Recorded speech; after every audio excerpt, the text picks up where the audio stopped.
Cabal Gate 1, Tyranny, exposed the abuse of power and the structure of the Magtron Cabal. Cabal Gate 2, Delusions of Grandeur, is directed to those who may be interested in the spiritual aspects of the Cabal, regardless of how the Cabal hierarchy is run. Here we dive into the self-contradictions of cornerstone teachings, the repackaged forms of other systems, the fiction, and the exaggerated claims.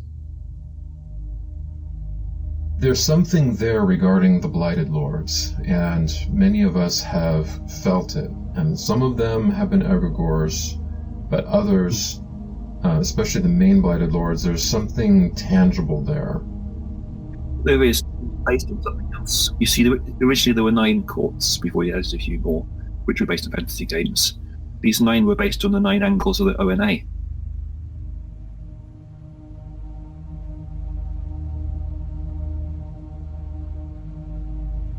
You just added new forms and egregores to it, but there's a current there already which he was tapping into.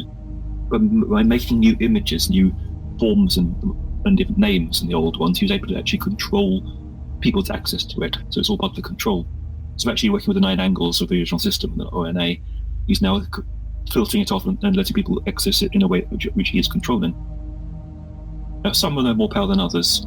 Now remember actually when Tenebos and I worked on this to actually bring energy into these currents, we were able to call from the outside and bring more energy and make them more powerful. So it's like when you have an egregore, you can give it power. A lot of the power in these currents is what we gave it. I know because I was actually in Court of Atrophy for a long time, so I was working a lot with that. I put a lot of energy into it, made it strong. But when you actually look into the deities, these beings, these demons, some of them were based on the ONA, others were created entirely from fantasy games. Nilmis, for instance, was supposed to be a dark, Dreylith. This is all taken from things like Dungeons and Dragons, all the kind of new age stuff that they're about, the fantasy games about these Dreylith, the dark elves. Typical form of these tattered clothes, this appeals to the adolescent mind. If you look at how egregores work, how they naturally form the mind, there are those who appeal to the child, like the classical fairies with these little chubby limbs and fairies the wings. You got those that appeal to that adolescent mind, always like the scantily clad maidens and warriors and these tattered clothes and sexy bodies. Pretty much adolescent mind working here. Then you get those appeal to the darker side, always the long eyebrows and sharp nails and oozing evil. These are all just projections of different aspects of their own mind. So some of these egregores can be quite powerful because the part of the mind they appeal to. The fact that he's using these images of Dreylith shows actually appealing to the adolescent mind. All these lost young people, or the Goths and so on, and use something that's going to appeal to them. But everybody who actually enters the ethers to begin with in their astral travelling will find the projections. We'll have to find these projections before we get to the real magic. These are all projections of our own mind. To get lost there is just to miss the magic. You can go beyond what he's presenting and find the real power in the current. And so this is largely taken from the ONA. There's power in that. But you're actually short-circuiting it, making it more difficult by using his egregores. These are all fantasy characters that he's built a system around, but he's actually added it to the current of the ONA, so he's got some magic to begin with. So he's taken pieces of other things to build his little kingdom that he can draw everybody into. So it's like a Frankenstein's monster. Yeah, and it can work like with chaos magic, bring things together. But when parts of it are fantasy and people are recognizing these projections of parts of a mind which are not actually useful, they get a bit lost. It's not becoming useful anymore. Like I know, for instance, from work with the fairy realms, it's like, no, they're not these little winged creatures you see in fairy books. These images will appeal to the childish mind. They're projections of ourselves. And this is not what they really are. If you're stuck in there, you're still in the ethers facing your projections. See the same thing happening with egregores here. Beings like these Dreylith, taken from fantasy characters. So these are typical of appealing to the adolescent mind because you've got these sexy bodies in tattered clothes, really adolescent. Demons not always that appealing when you really see them. Yeah. One has to be beyond that in order to understand the power of a demon, not get caught in one's little fantasies. Yeah, the face of a demon can be quite an experience. But even the forms change. If you look at some of the old books, you look at the Goetic demons, or even like the Ducant system, quite often the demons appear to you in a human form and they've got certain descriptions. Like Leviathan, you look in the Ducant system, he appears as this kind of blonde, blue-eyed man. Then you look at the older forms, it's this dragon. He creates the form that's easy for you to communicate with, because the actual real being is formless. Mm-hmm. But you have to decide if this is a useful form that means something to you, that can be symbolic and therefore can be accessed to power, or whether it's pure fantasy that's appealing to a low childish or adolescent state of mind. We're going to pick our thought forms, our telesmatic images more carefully. It's always useful to study telesmatic imagery so you can understand the symbolism of each part of the body and what it can mean to you. So you can decide if the image you're using is going to actually be really useful with all that energy. But a fantasy figure usually isn't.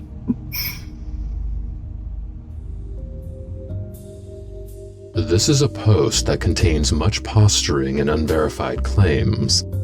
And if you can stomach the grammatical nightmare that typifies Marcus's level of education, you will find here what appears to be a poorly written outline of a dystopian-themed Marvel movie. Except this is written in a serious tone and lacks infinity rings. The false light, Tetragrammaton, also known as Yahweh, is weakening against the Blighted Lords. Melchizedek is apparently the cosmic high priest of Yahweh, and Melchizedek's Sidurra, or soulmate, is some broad named Liatzedek. Both of these cosmic priests of Yahweh have been killed by the Blighted Lords and sent them to a place called Nezrakarn, the realm which houses gods who have been slain. Marcus then goes on to describe the decorum of their ritual chamber, but gives no details of this ritual he goes on about. The ritual was meant to lay siege to Aetheris, that is, the very earth itself. Somnus' term for earth is Aetheris. Here, Marcus claims that he and Eric each have half of the Blighted Lords permanently residing within them. Now the Blighted have been using the vessels of Nero and I to carry out their spiritual will, granting them further power and access. They have taken up permanent residence here within us. As Razarith, I carry with me Astrael, Eldrioth, Belnara, Dranamarsh, Elkesarod, Kaziel, and Zathkirzian. Within Enero are Zazazel, Ilivrin, Chernobog, Hananjur, Ceneron, Nikerleth, and Ilornis. And here, Marcus claims that he and Eric will consume the very spiritual and magical currents of Aetheris, or the Earth, at which point the Blighted Lords descend from their thrones and take up permanent residence within the physical bodies of these two leaders of the Cabal. That's all of the power of nature, all of the power of the life in the ocean, all of the power of the very planet itself is consumed by these two human beings. Since the Blighted Lords are already residing within their forms, is he saying that they have already consumed the spiritual and magical currents of the earth? Or maybe he is saying that now that each of them have 7 Blighted Lords permanently residing within them, that now they can drink all of the power of the earth. I don't know. The whole thing, this entire post, I leave to your interpretation, dear audience. In his post, claiming the Dominion throne, Enero, or Eric, declares that he and Marcus have completely ascended into Apotheosis, or godhood. Eric is the Lord of Dread, and personally commands one of the most powerful demon armies in existence. Marcus, on the other hand, is not just psychic, but fully omniscient, an infernal know-it-all in the most extreme sense of the term. They both have become Blighted Lords, and in the case of Marcus, he will replace Astrael as the Blighted Lord of the Tower of Void. Eric starts off by feigning humility, and that the Blighted see us on equal ground. Equally subject to them, of course, as stated in Persona non grata. The Blighted are vicious tyrants who demand order, loyalty, and adherence to their law above all. Next, he commissions Marcus to help him ascend further into his apotheosis. He does this by engaging in BDSM with Marcus for 3 nights in succession, wherein Eric is the sub.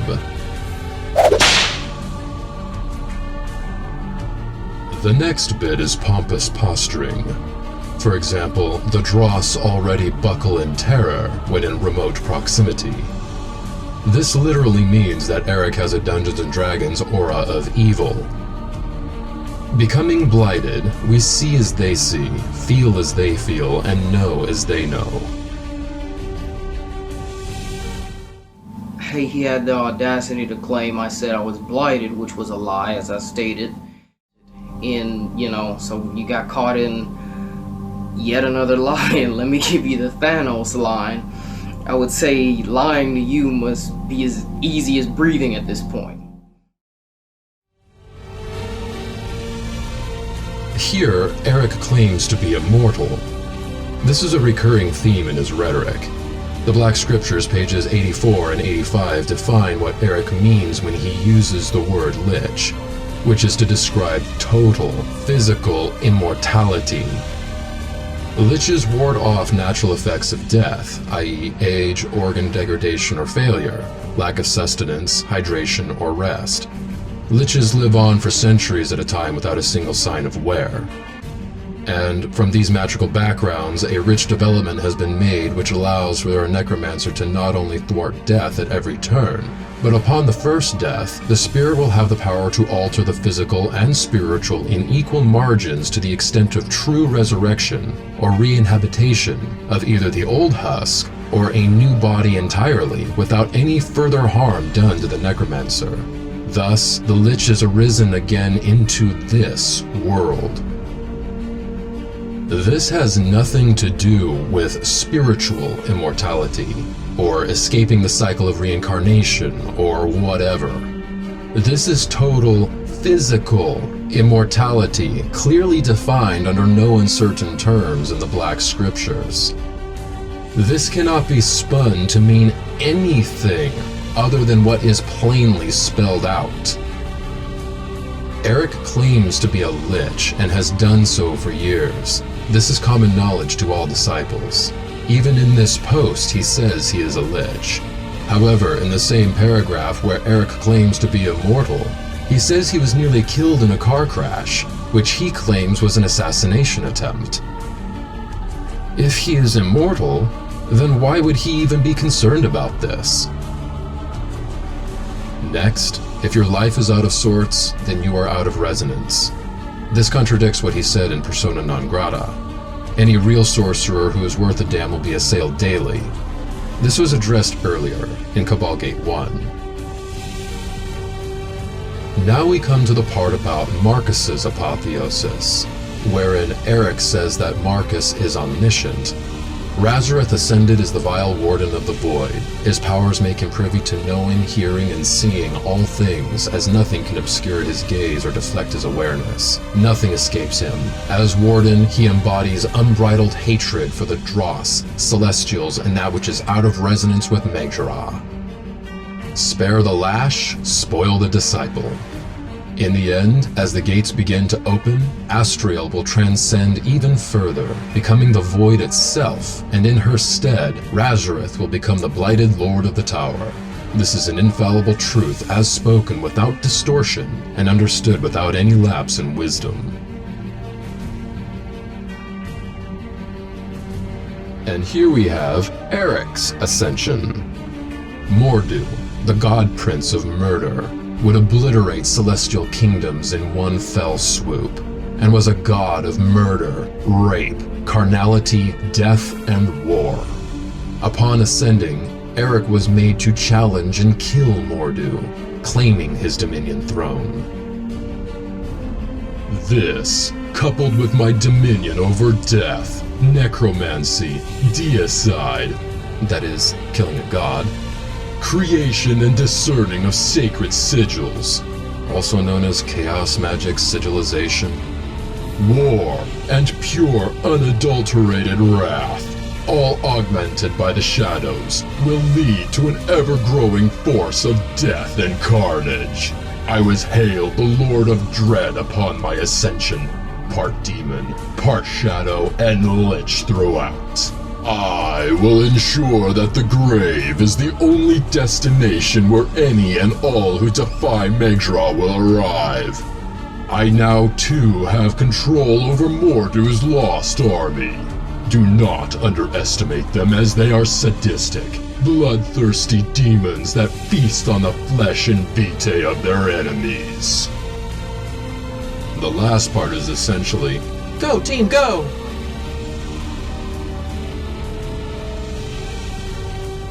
Now, in the same thread, Valen Ardeth brings up a good point.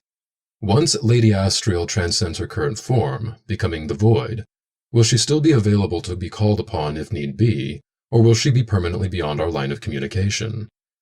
Marcus then comes in with his typical single run-on paragraph splat, which pretty much amounts to this. Those higher up in the Cabal hierarchy will speak on Astriel's behalf, on a need-to-know basis. Yeah, take that for what you will.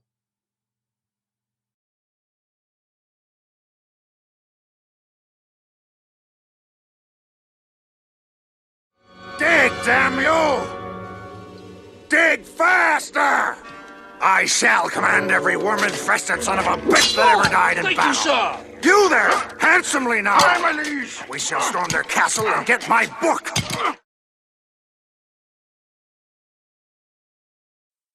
So how useful would you say are Somnus's books? Well, that's an interesting point, because I remember actually when I was working through the Modern Atrophy, where it takes you through these Apotheosis rituals, when I was actually trying to talk to him about these rituals, it was clear he hadn't actually done them. He was trying to then do alongside them because I was doing them, so he hadn't actually done these rituals he was talking about. It's only because I was actually getting some results that he wanted to do it too.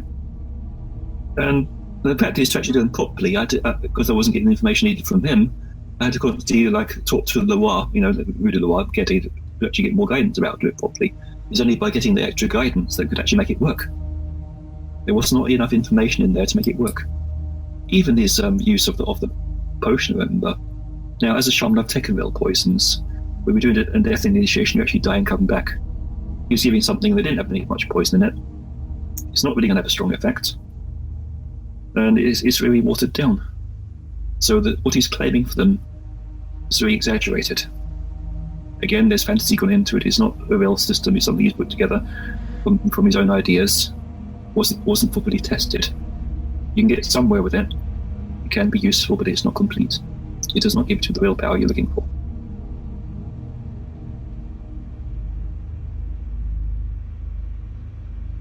Sidurra. The Spiritual Alchemy of Twin Souls is a short ebook where most of the material is identical to what you can find elsewhere on the internet regarding twin flames, but Somnus adds his own touch of sinister flair to it.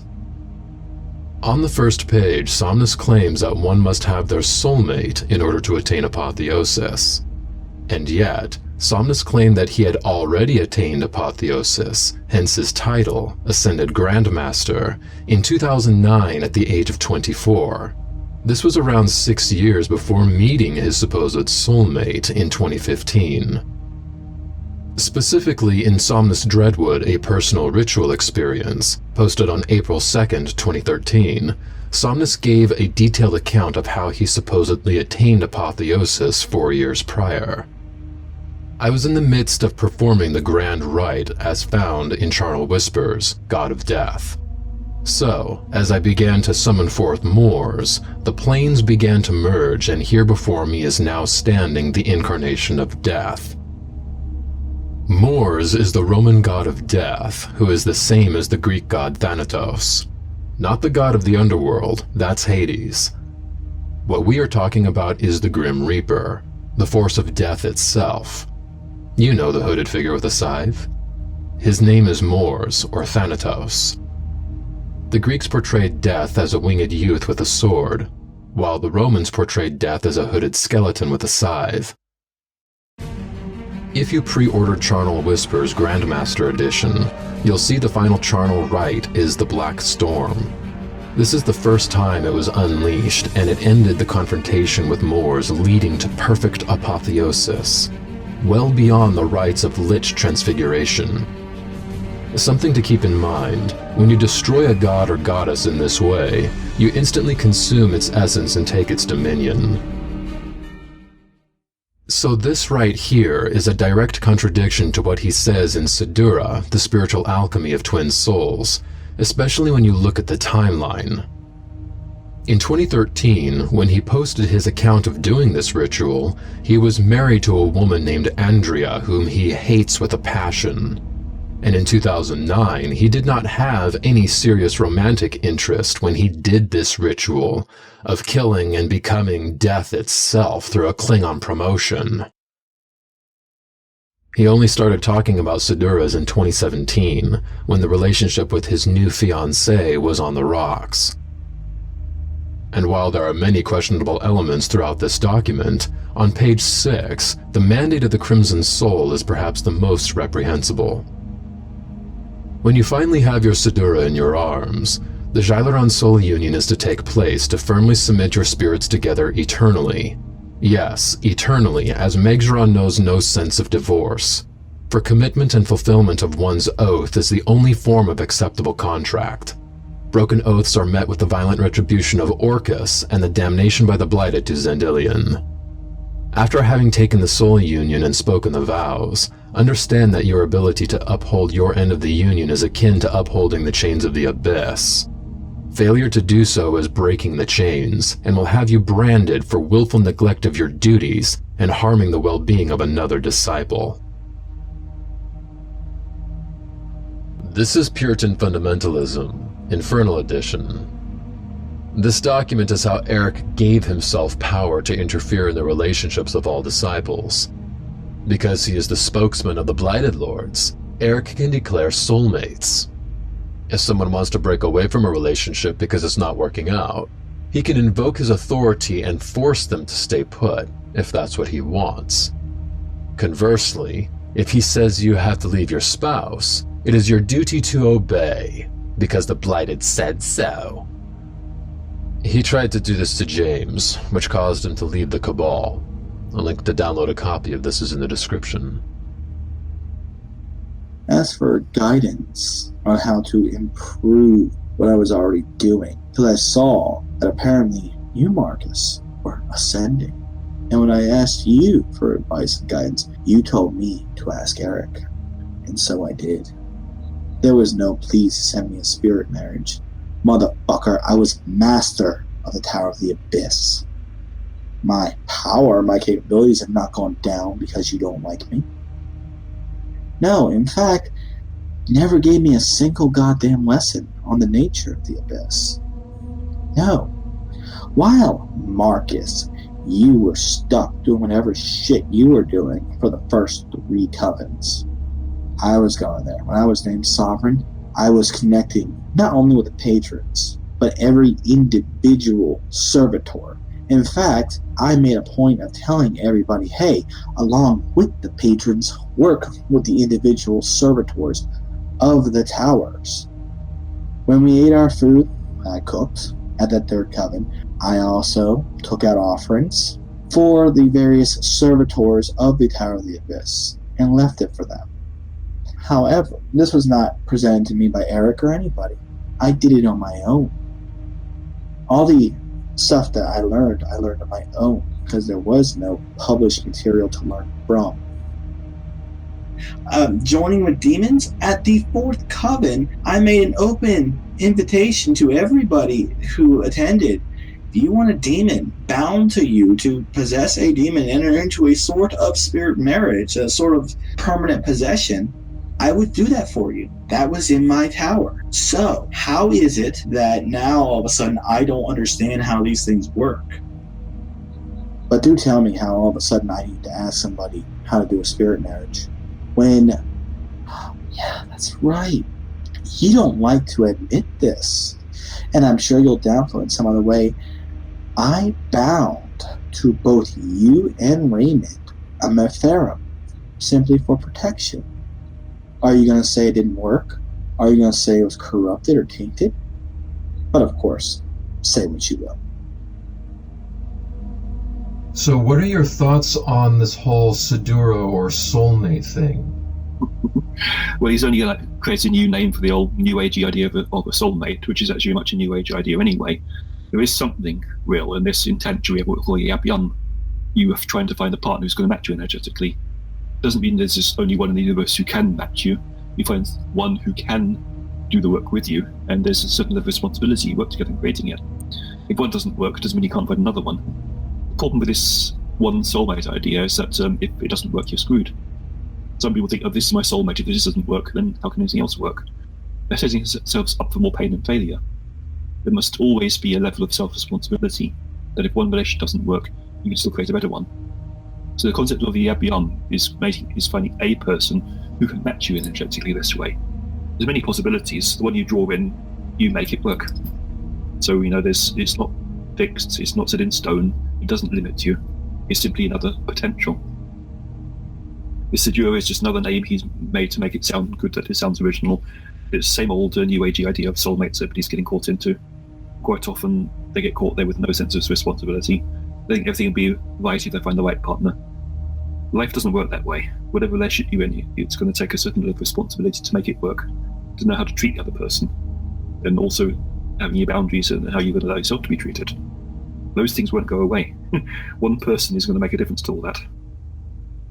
Well said.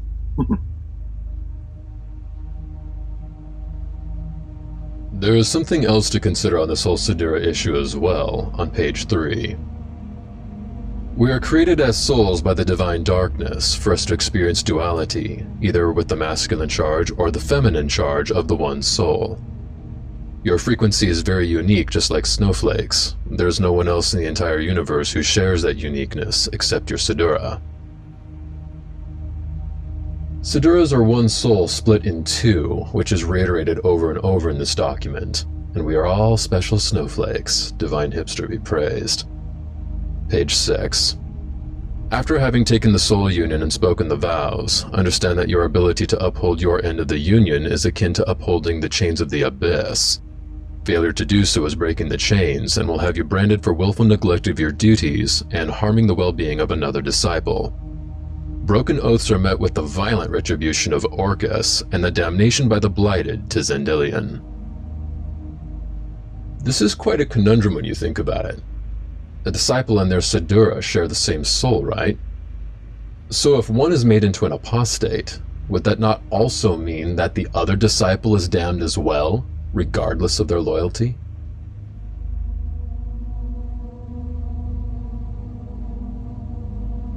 Now, as for the actual Sidurra thing, I spoke with Matthew about the fact that this whole Sidurra thing, Eric and Kelsey were having relationship issues. And this was Eric's way of mandating that Kelsey stay with him, because it would look bad for him if she left.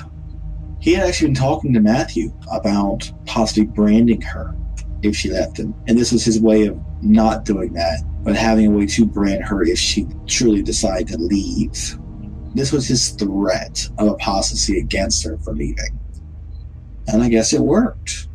But that's all it was. Just another bullshit thing.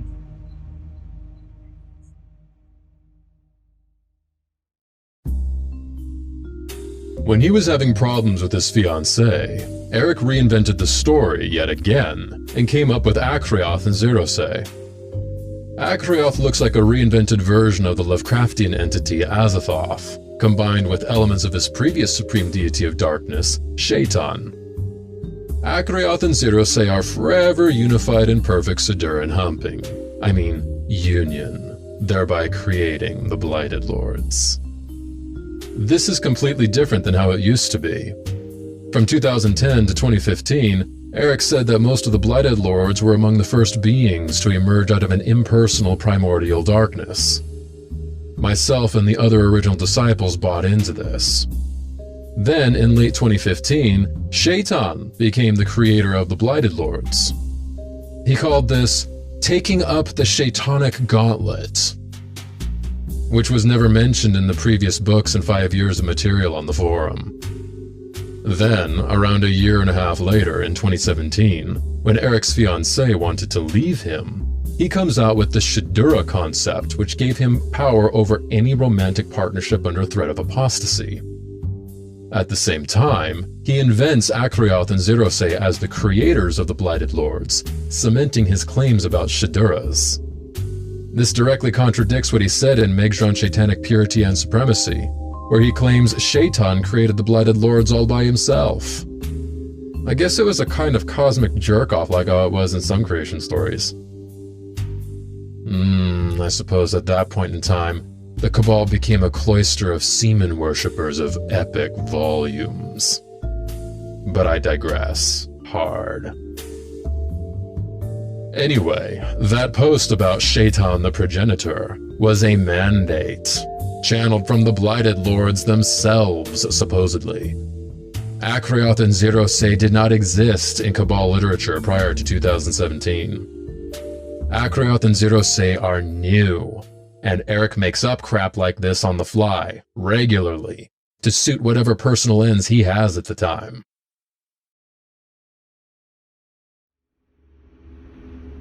You mentioned before that 4 people held down the fort while Somnus was away. But there was me and my partner, Citrina. There was Betulus and Tenebros. They all left before we did. But at that time there were 4 of us who were doing all the work, holding everything together and doing all the teaching. So Vetulus and Tenebros, they also left willingly. Yes. Tenebros left first. He just said he'd been off doing his own thing, gone to Arabia and done various initiations. Gabbai said he doesn't need to see more, he's got his own power and he wasn't interested.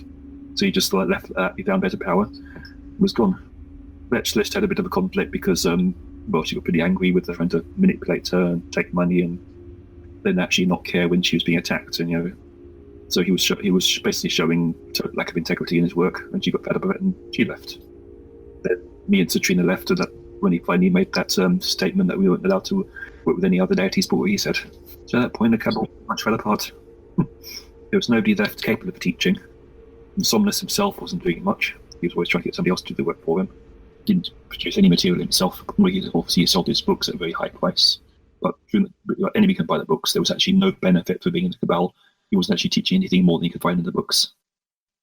The Cabal seemed to be a forum to actually talk about the books and all items he was selling that he was supposed to work with, and obviously had to pay a lot of money to buy these items so he could work with them.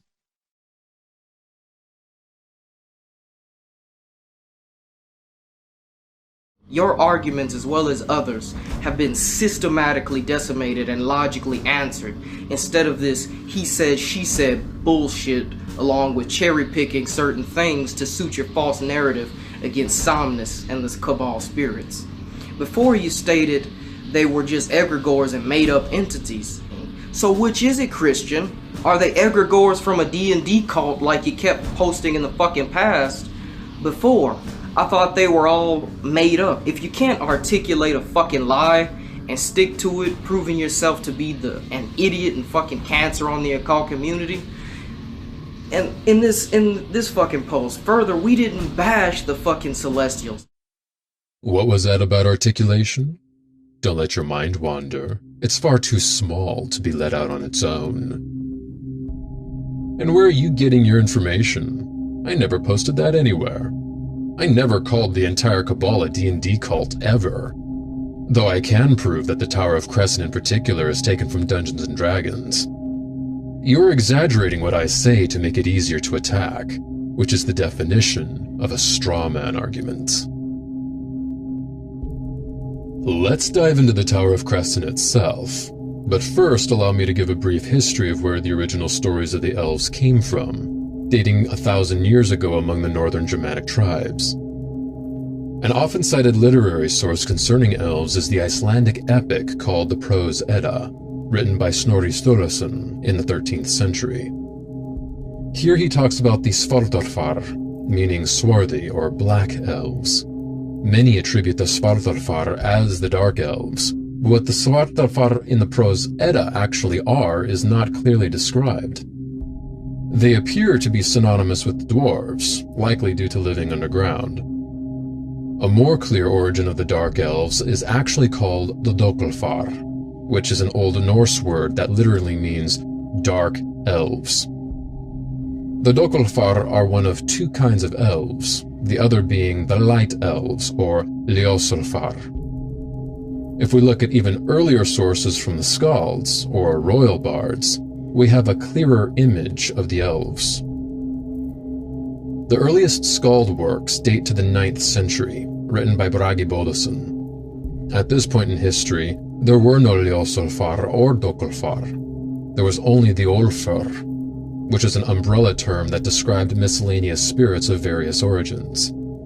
It's a general category of other that largely consisted of exalted human ancestors, but also covered things like fairies, goblins, and trolls.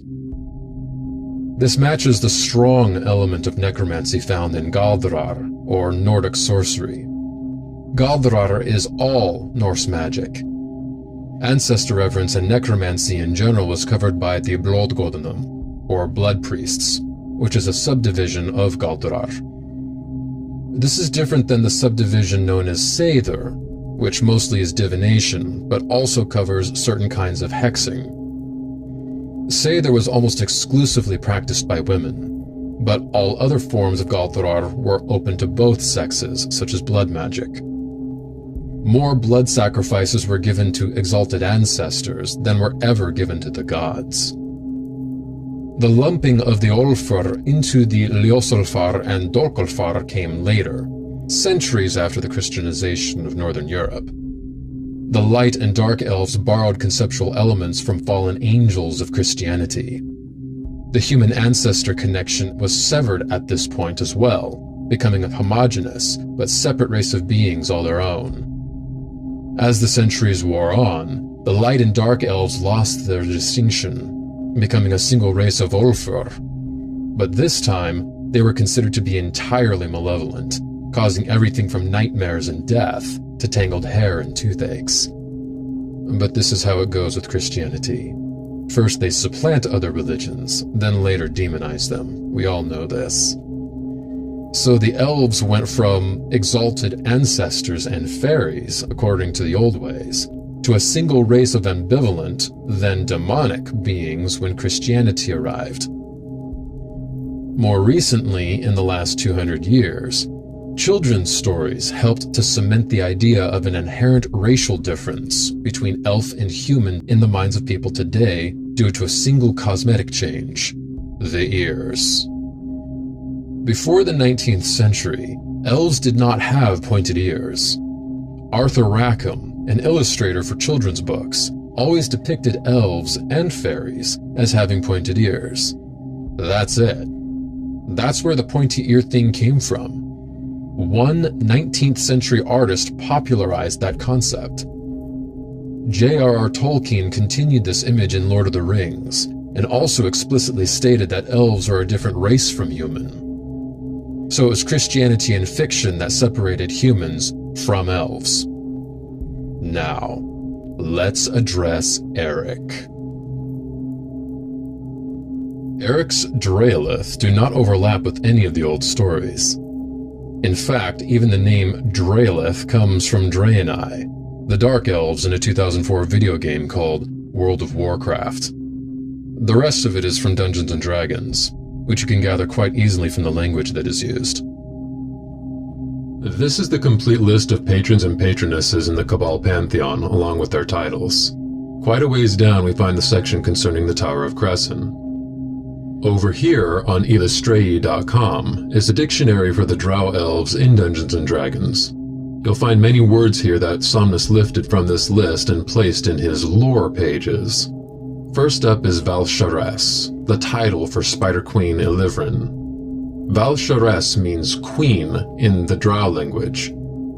Cressen, the name of the tower itself, means webs. If we look over here on the Servitors and Legionnaires page, Rendon Orb, which Somnus even translates as Abyss Spider, indeed is found in the Dungeons & Dragons dictionary. Orb Carlican, which Somnus translates as Spiderhead, is correct according to the fictitious dictionary. Some of Somnus's titles are constructed phrases. For example, the Servitor Legionnaire class Elganir Kel means dead body. Elganir means dead, and Kel means body. Another example is Talasirn, one of the Patronesses, who has the title of Plainir Dodros Suha, which appears to have merged words. The four words that constitute this phrase in the Dungeons & Dragons language are as follows. Plain, or Oplainir, means to take or steal. Of. Dro or Drous, life, lived. Suha, breath. Talisiern's title is translated from the Drow language to mean taking of life breath, fitting for the assassin theme. The best example, however, is the name of the subterranean realm itself that is supposedly the home of Eric's version of the Dark Elves, Charnagan Dooloth, meaning depths of darkness. Charnagan, depths, of, Oloth, darkness. Links are in the description. But before we move on, this is noteworthy. He says concerning the Dreylith that they are called Dark Elves and in popular culture Drow or Illithiri. This is called lampshading. Lampshading is a writer's trick that deals with implausible elements of a story that threatens the audience's willing suspension of disbelief. Lampshading is a form of reverse psychology that calls attention to what is implausible and moves on. This engenders a feeling of relaxation in the audience as it assures the viewer that the author knows you have a brain and that the author is not trying to deceive you.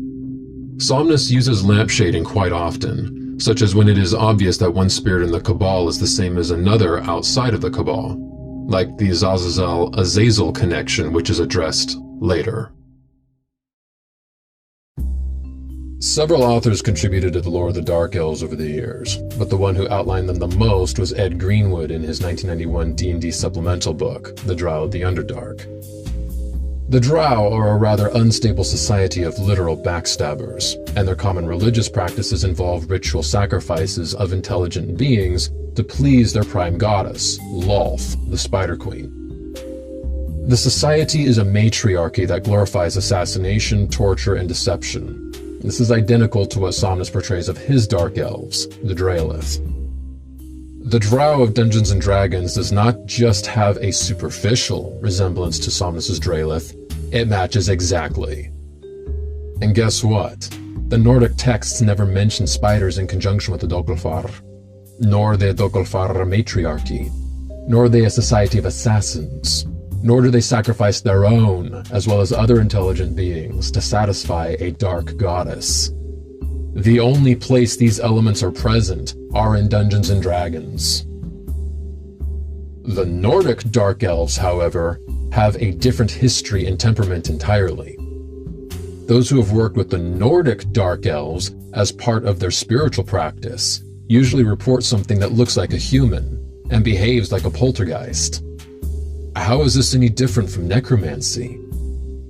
And I still stand by what I've said for years, which is that Somnus's Dark Elves are rooted in fantasy.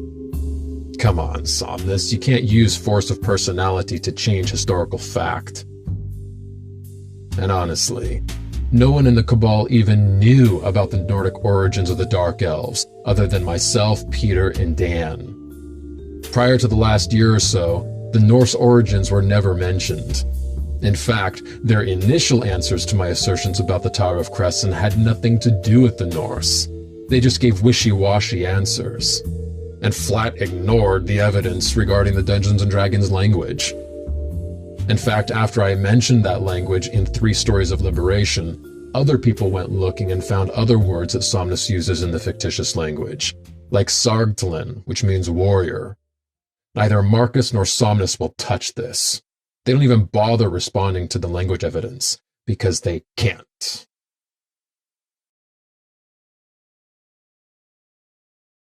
About this fucking board game or whatever. And because I didn't play this bullshit when I was a child, so... Neither did I. I knew virtually nothing of D&D prior to the Cabal. In fact, I first learned of the Drow Elves from Eric, when he was lampshading them. I discovered the D&D language for the same reason. Eric exposed himself. Specifically, it was his translation of Orb Carlican as Spiderhead that made me suspicious. I searched the terms Drow Orb Carlican Spiderhead, and that's when Illustrated.com showed up, and the Dungeons & Dragons language was laid bare. I already have a penchant for etymology in the real world, so this was a cakewalk.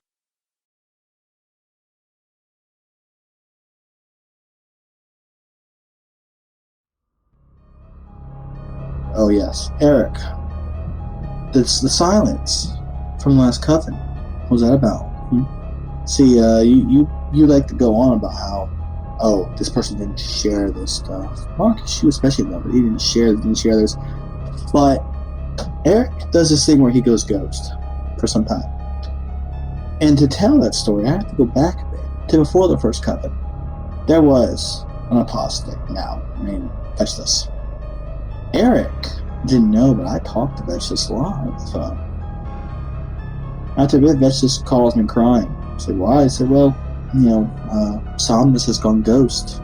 And when I try to get a hold of him, he says, your apostate's in your own hands, even though he was her mentor at the time. He abandoned his students. He did that a lot.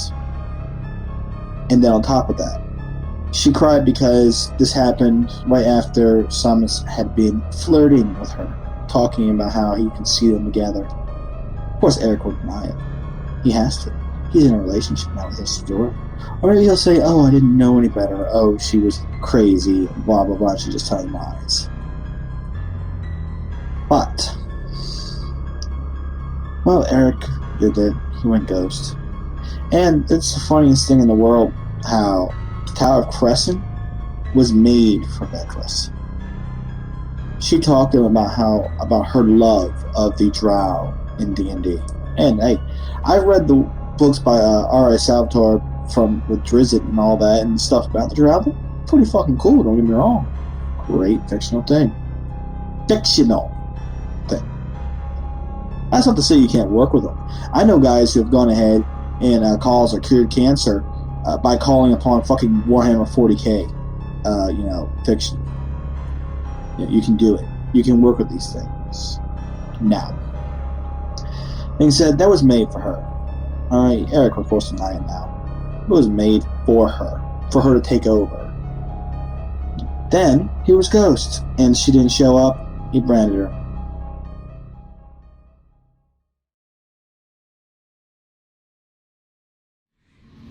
And in this fucking post, further, we didn't bash the fucking Celestials. I spoke of their nature along with how they fucking operate.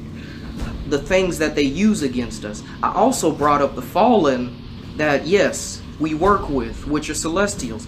I talked about the Tower of the Fallen as well being the only Celestials we work with, you dumb fuck. So in this post, this doesn't even make any sense. And guess what? Yes, it was mentioned in the Fallacy and Insight series. You mean this? The next question is, of course, do we work with Celestials? Yes, but only the Fallen. Yes, I already watched it and the rest that followed. The non-fallen Celestials are just out to enslave you, blah blah. That's what I was referring to regarding the Celestial bashing. I teach how the veil is a celestial construct that's very much alive and against the powers that be. Before you stated they were just egregores and made-up entities. Now they are klepothic celestial spirits? What the fuck? What I'm saying is, the way you and Somnus use the word celestial makes no goddamn sense. This is something Somnus never defined, because he has his own jargon where he takes existing words and assigns new definitions to them. Definitions that he manipulates to keep himself slippery. It seems he's talking about Judeo-Christian angels, but given Somnus's manipulative bent, we're going to have to nail this one down once and for all, because the context of how he uses the word is just wrong. And it gets worse when you say things like celestial construct. Our physical solar system is a literal celestial construct. I'm irritated that I even have to do this, but stay with me. I'm actually going somewhere. We need to get past this elementary baby stuff before I can get into real history. There are 6 definitions to the word celestial, 4 adjectives and 2 nouns. Definition 1. Pertaining to the sky or visible heaven, or to the universe beyond the Earth's atmosphere, as in celestial body. In other words, anything not on Earth is celestial by definition. This is the first definition of the word and how it's most commonly used. Definition 2. pertaining to the spiritual or invisible heaven, heavenly, divine. This is related to definition 5, an inhabitant of heaven. This definition is workable for Judeo-Christian commoners, but in the context of theology and the occult, this definition is ambiguous, considering the fact that there are many heavens in many religions. Valhalla, for example, is one of several Nordic heavens where people kill each other every day. Obviously, an ideal afterlife varies from one culture to the next. Dictionary.com does not go into these theological concepts, but you'll find these concepts in encyclopedias and unabridged dictionaries.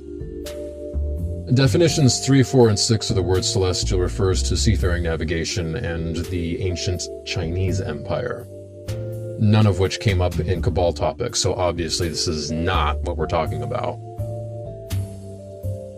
I use the primary definition of the word celestial, as do most people. Furthermore, Necronomicon Ancient Ones were a common discussion in the Cabal. By definition, the Necronomicon Ancient Ones are celestial because they come from outside the solar system. Qliphothic demons are celestial because they have planetary correspondences.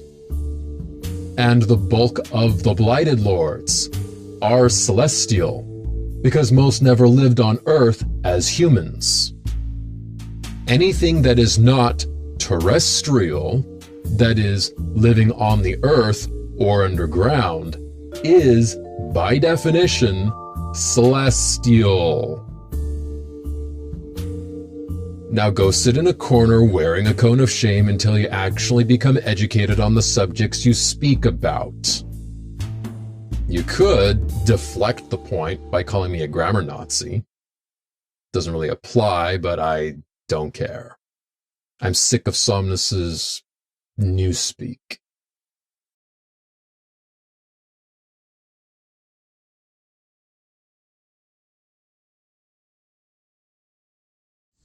We don't see outside entities as celestials.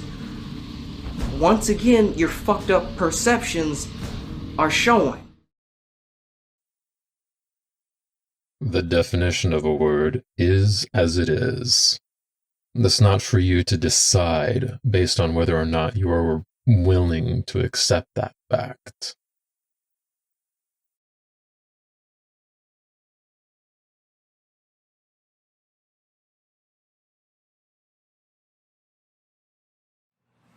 They all have this sort of, if you're not with me, you're a potential enemy mentality. Yes, even celestial entities. No. You have this mentality. Do we work with celestials? Yes, but only the fallen.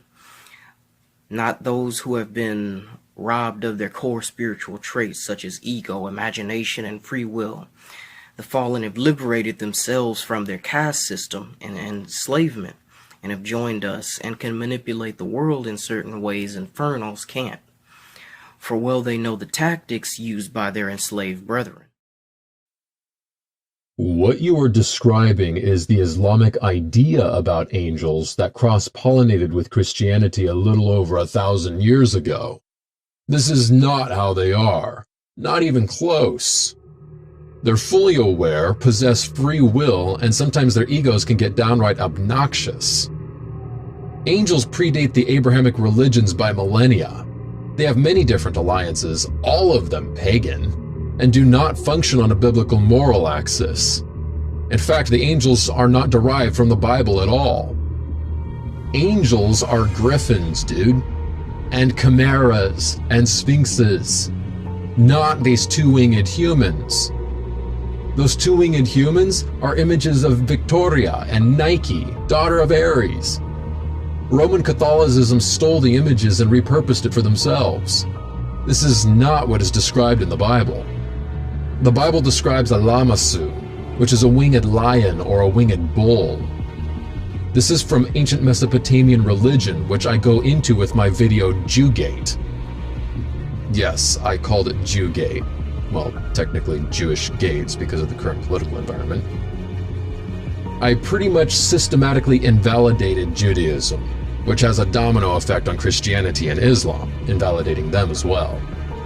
I proved that Judaism is a ripoff of ancient Mesopotamian religion using etymology and archaeology.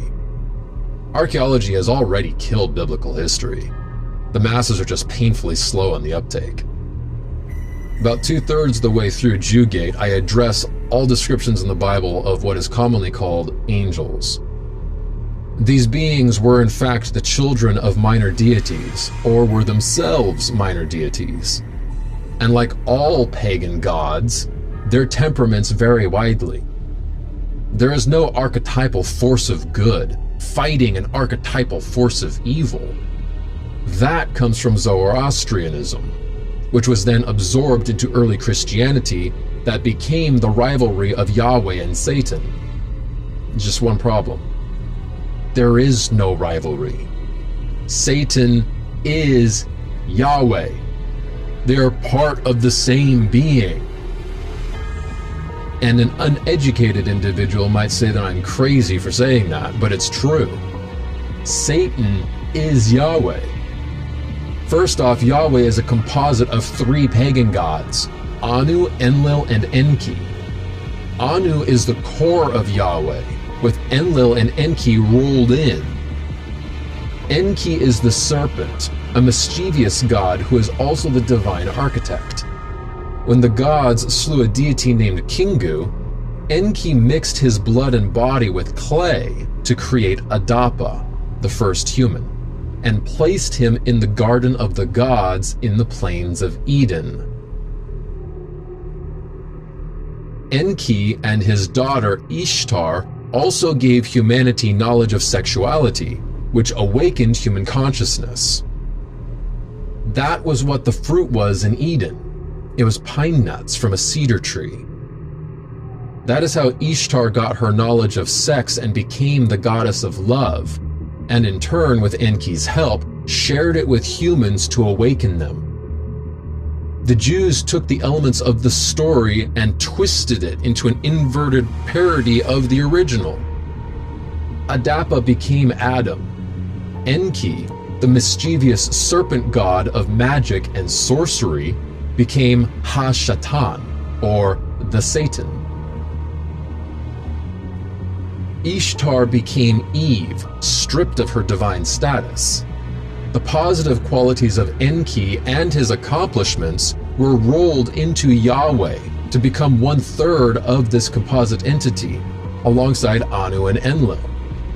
So Satan is Enki, who is part of Yahweh. Basically, the Abrahamic religions are a cancer on the side of global spirituality. They're an outgrowth from paganism that went into amnesic denial about their origins.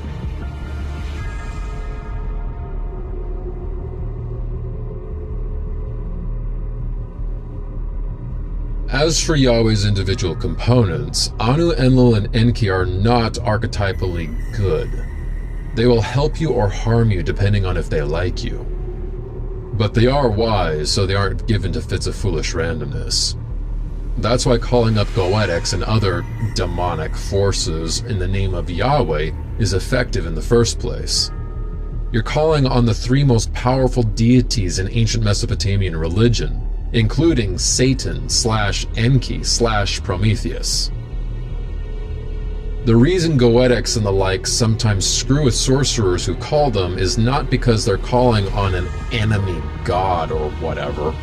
It's because of the disrespectful attitude so many of these White Lodgers have with them.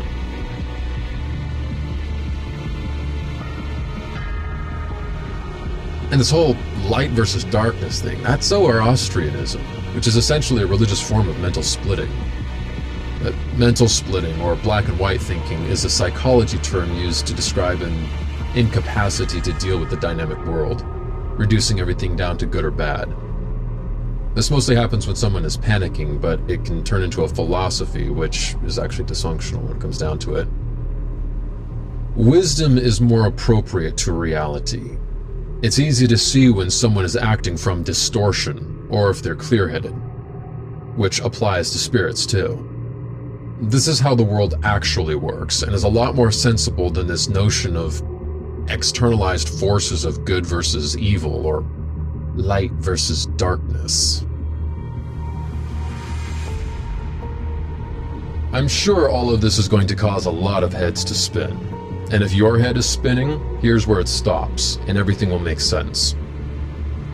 Most occultists overlook the human element to religion. It's a common practice for priests of any religion to make declarations on behalf of their gods for personal and political ends. Yahweh became the angry tyrant we know of today because that's what the priesthood said. See where I'm going with this? Fear is a great way to control people. And what better way is there to control someone than to set up a false dichotomy, where you will go to hell unless you are saved in the fashion outlined by the priests. And you have to follow a million little rules, also given by the priesthood, that they say is coming from God. Is it really coming from God, whom we have to fight in order to be free? Or is this simply coming from selfish humans who have set up a mental prison in order to control people? I'd wager the latter. The book of Genesis in the Bible was just made up. It's all a stolen, twisted version of Mesopotamian ancient religion anyway. Huge swaths of the rest of the scripture were made up as well, as proven by archaeology. The writers of the Bible are a bunch of liars. So why believe anything they say about Yahweh, which causes so many to hate him in the first place? Most people watching this video don't believe what they say about Satan. But that's only part of the equation. You have to give Yahweh the same treatment. Ultimately, what I suggest is that the Abrahamic Yahweh is irrelevant. Completely. Don't worship him or vilify him. Occultists need to take a look at the human element of these religions and stop believing what the politically motivated priesthood says about these spirits, though it might be worth it to check out Anu, Enlil, and Enki individually.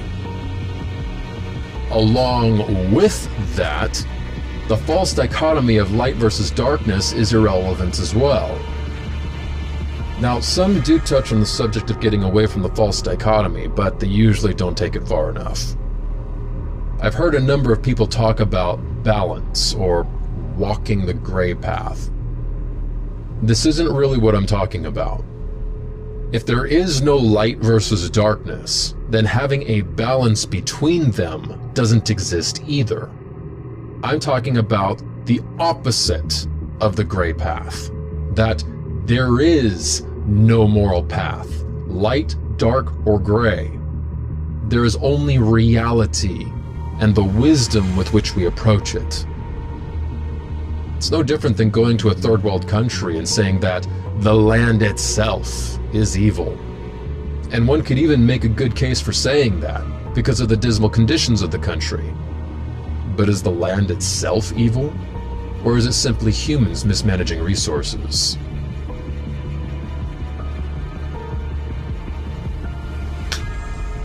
Back to the Cabal.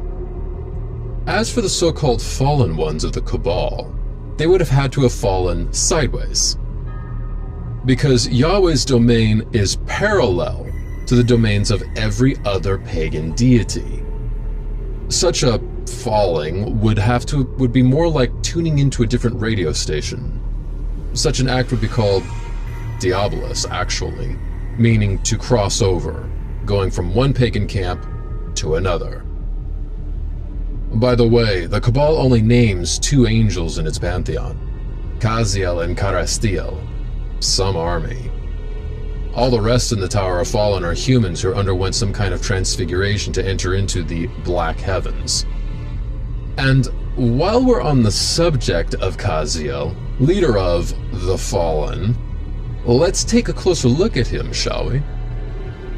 On page 23 of the Black Scriptures it says, "When he slew Adam for eating the forbidden fruit in Eden, even against his God's order, Jehovah plucked out his aiming eye and threw him into hell for his disobedience and zealotry." Let that stew in your mind for a minute. This is buying into the Judeo-Christian creation story, which is a twisted, inverted form of the original Sumerian creation story called the Enuma Elish, written thousands of years before the Bible.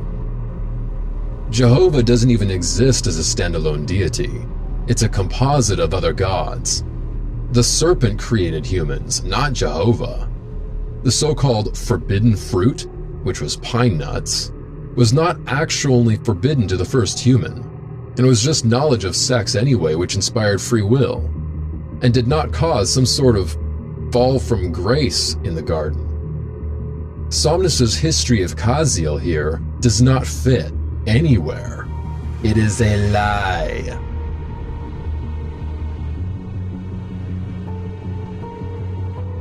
Somnus's validation of Judeo-Christian history and overall attitude shows that he's stuck in the second stage of spiritual maturation.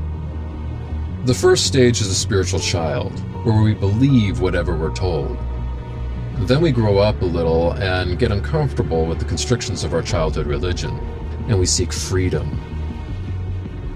This drive for freedom triggers the second stage, rebellion, flipping to the opposite side of the same axis. This manifests in mocking the former religion, angrily railing against it, and conceptually sleeping with that religion's internal adversary. The rebellion phase is a natural adolescent reaction on the way to spiritual maturity. Then in the third stage, we arrive to spiritual adulthood. We realize that true spiritual freedom is not locking into any axis on either side of the equation. You have to pull off that axis and go elsewhere. Otherwise, you're still actually locked into the religion. Somnus's attitude, this talk of Melchizedek and Kaziel killing Adam in the Garden of Eden, this is still JCI talk. Somnus is still stuck in the rebellion phase. He's not spiritually mature, he's not found true spiritual freedom, and it's painfully obvious by his validation of Judeo-Christian history. If you really want to be free of a system, you don't flip to its equal opposite and stay there. You go in another direction entirely. And you stay off of any axis, or else you begin the cycle all over again. Fundamentalism wears many masks.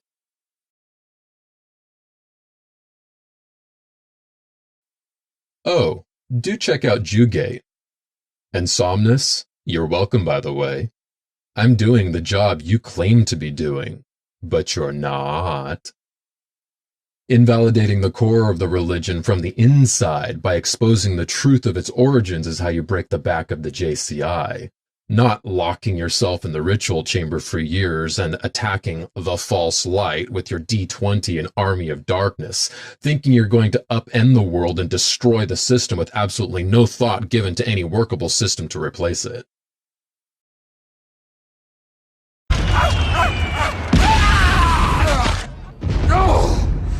Oh, you miserable bags of bones! Pick yourselves up and sally fuck!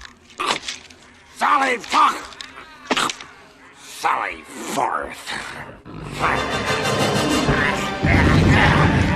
Come on, you miserable rats!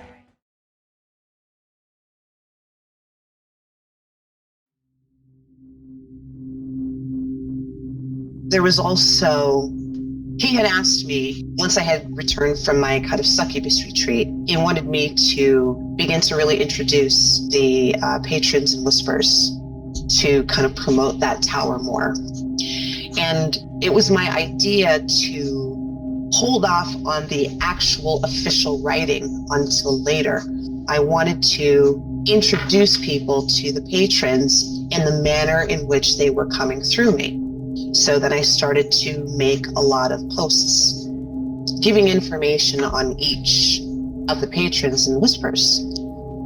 A few weeks into that, one of the other disciples had said to me, "What happened to your work?" "What do you mean, what happened to my work?" I log on, and a big chunk of the work that I had put out, as I was asked to do, was removed. There was no discussion with me. There was no talking to me. It's just, it was there one day and it was gone the next. And I was like, what the fuck is this? You know, it's like, I am doing what I was asked to do. He sat on his ass year after year and not bringing any teachings forward from the Abyss, only to never say, due to some tragedy or another in his life, that this is why he wasn't bringing the information. It was just laziness. As I stated on a public post, in the end, these group of failures are trying to feebly justify their betraying of the infernal spirits they've bound themselves to, because of their own personal quarrel with Somnus, which is unfounded, as I said. Season of the Witch 2015, I am made master at that coven. Then, of course, after the Season of the Witch 2016, where I was master for 1 year, what did I do? What did I do? On the old forums, before, of course, Eric had to reinvent everything fucking again, I actually sent Eric a message on October 1st, 2016, saying, I expect to have the 4th degree of the Abyss Path working up by coven, meaning up by the end of that month. And in fact, I did.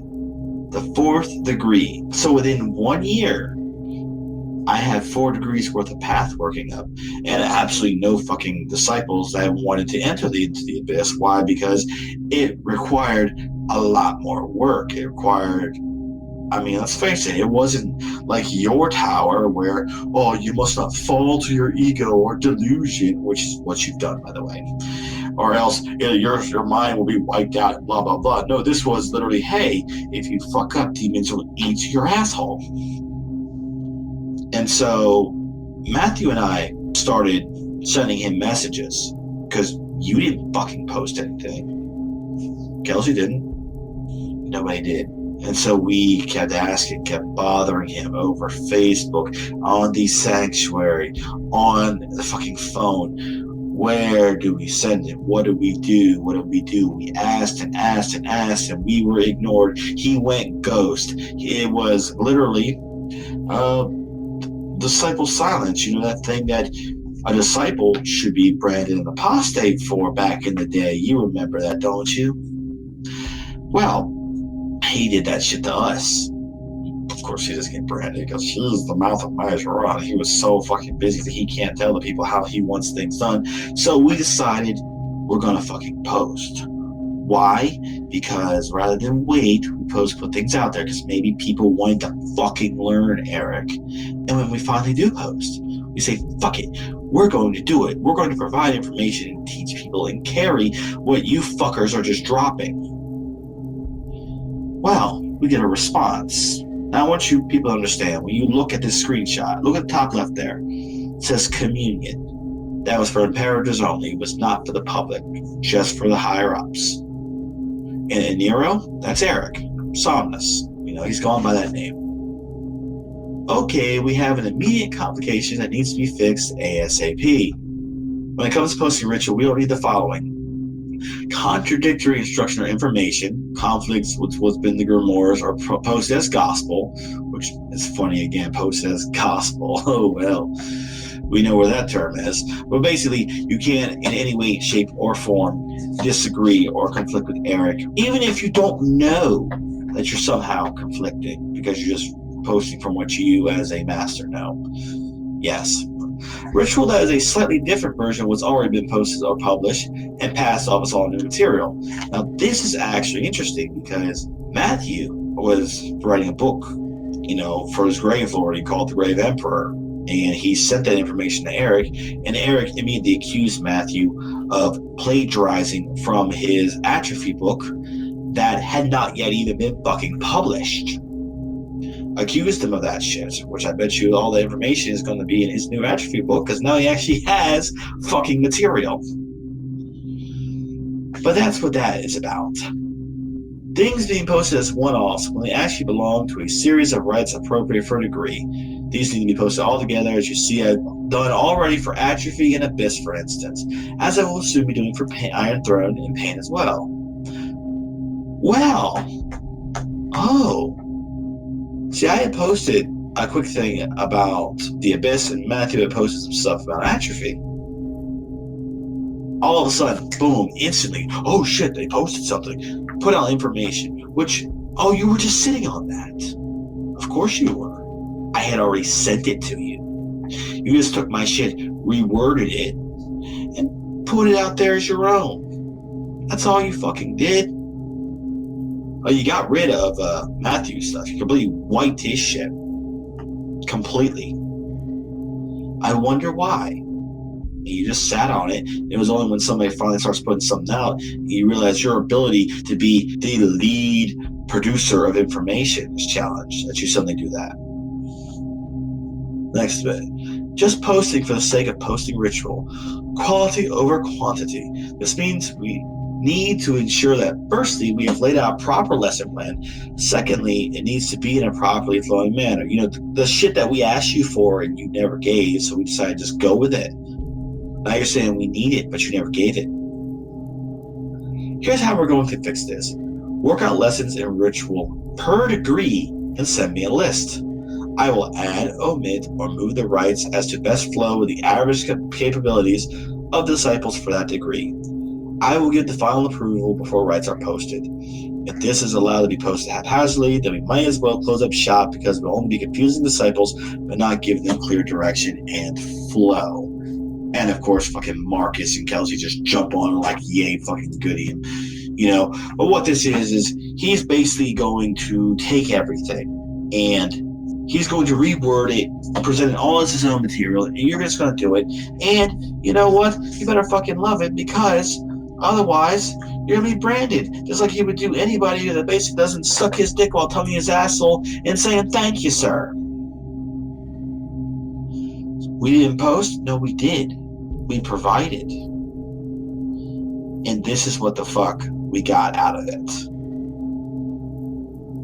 Having him take down my work without having discussed anything with me, if he wanted to ask me questions about certain things I had posted.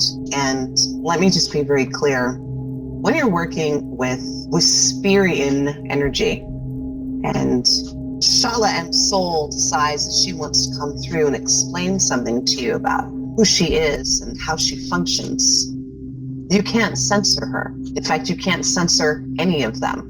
They are what they are, they do what they do, and you need to take them like that.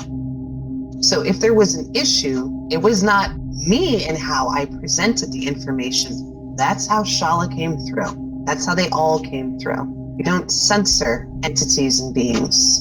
You don't do that. So that was used as an explanation for why someone supposedly got offended at one of my posts. I don't really give a fucking shit. It's not about you and your capacity to decide what you're going to accept. If that's the way that Shala came through, then that's the way that she came through. But nevertheless, the situation needed to have been handled in a better way, where it was discussed with me before taking it down. Because here he comes in, kicking my feet from underneath me, and it didn't look very good. So after that, after him removing a bunch of my work that I was proud of, I was like, fuck that, I'm not going to post anything anymore. If there's going to be that type of disrespect shown to me, then fuck it. I'm not going to put myself out there again. And that was that. After each coven, he tended to go ghost. Who took charge?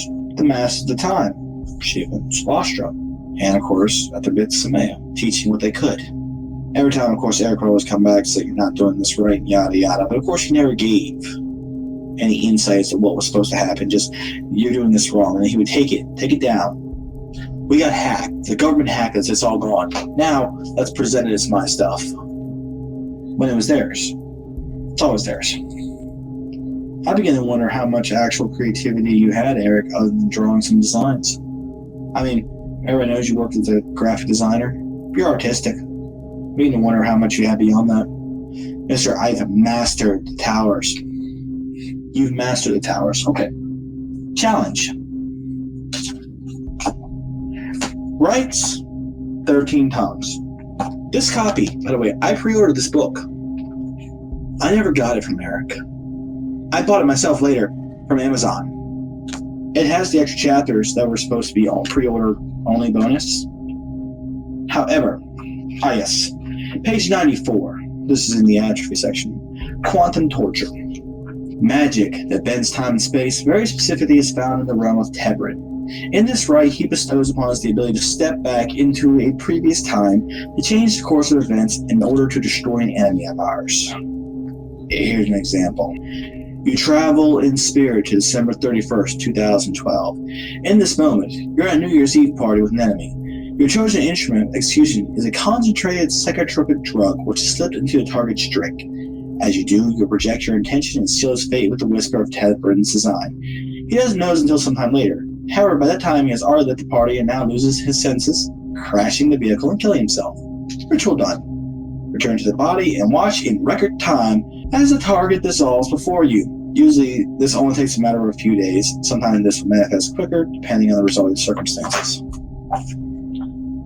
The fact that this video exists means that you are not capable of it. You claim you've been shown how to rewrite time itself. You make all these claims, but then you require other people to write up lessons for you. And then I even have evidence, I've already said, of how you demanded that the information be given to you first so you could put it forward. You just had other people do your work, too. No master of any of the towers.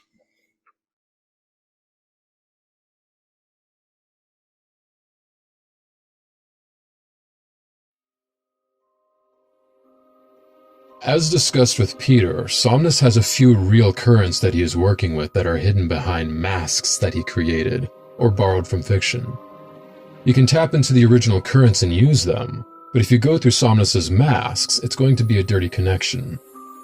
And in many cases, when working with the patrons, you end up with an egregore. But not always. Take Ilivrin, perfect example. Blighted Lord of the Tower of Cressen. The mask that Somnus has for this spider goddess is a carbon copy of Lolth from Dungeons & Dragons. However, there are a number of real spider goddesses that have existed in many cultures around the world.